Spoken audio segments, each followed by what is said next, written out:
সিলেটের সর্বস্তরের জনসাধারণকে নিয়ে আমরা দুর্বার আন্দোলন গড়ে তুলব। দীর্ঘদিনের দাবি আজকে কেন স্তব্ধ হলো? কার ইঙ্গিতে এই 4 লেন বাতিল করা হয়েছে?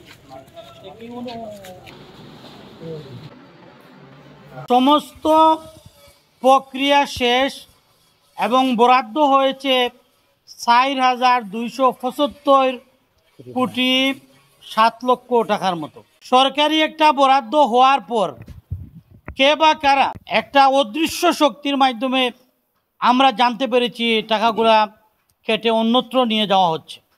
আমরা এখানে বিয়ানীবাজার উপজেলা ও পৌর বিএনপির পক্ষ থেকে নির্বাহী কর্মকর্তার মাধ্যমে বিভাগীয় কমিশনার বরাবরে আমাদের এই 4 লেনের কাজ যাতে দ্রুত গতিতে আবারও কাজে চলে আসে এবং রাস্তাটা 4 লাইন যাতে নির্মাণ করা হয়, আমাদের প্রাণের দাবি, এই সিলেট 6 আসনের দাবি, বিয়ানীবাজারের দাবি। মানুষের যানজটের সৃষ্টি হচ্ছে, মানুষের চলাফেরার অসুবিধা হচ্ছে, সেই দাবি দীর্ঘদিনের দাবি আজকে কেন স্তব্ধ হলো?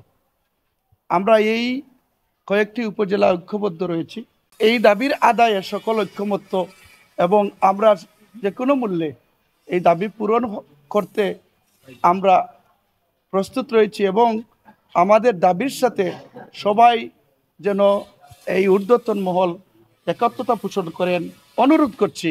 যদি এই 4 লেন কাজ পুনরায় আবার যদি কার্যক্রম চালু না হয়, তাহলে এই বিয়ানীবাজার তথা সিলেটের সর্বস্তরের জনসাধারণকে নিয়ে আমরা দুর্বার আন্দোলন গড়ে তুলব।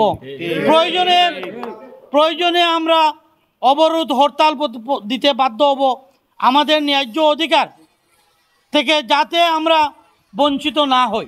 এই বিয়ানীবাজারের স্বাস্থ্য সংশ্লিষ্ট ব্যাপারে বাংলাদেশ জাতীয়তাবাদী দল ন্যায়নীতিভাবে জনগণের পাশে আছি।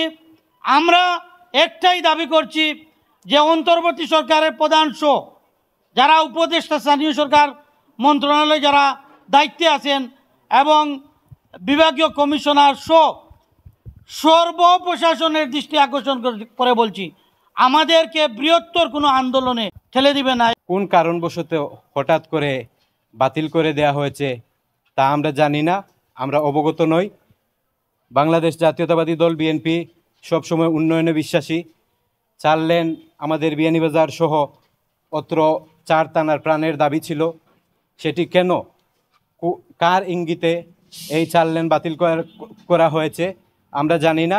আমরা আশা রাখব আমাদের 4 লেন প্রকল্প আবারও পুনরুদ্ধার এবং পুনর্বিবেচনা করে আমাদের 4 লেন বাস্তবায়ন করা হোক।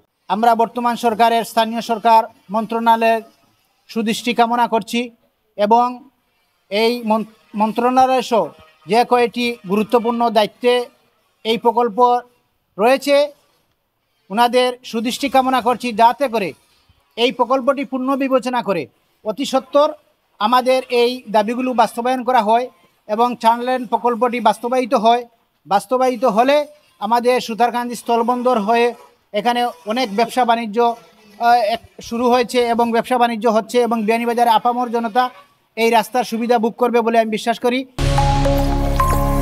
SRI TV, your voice, your media.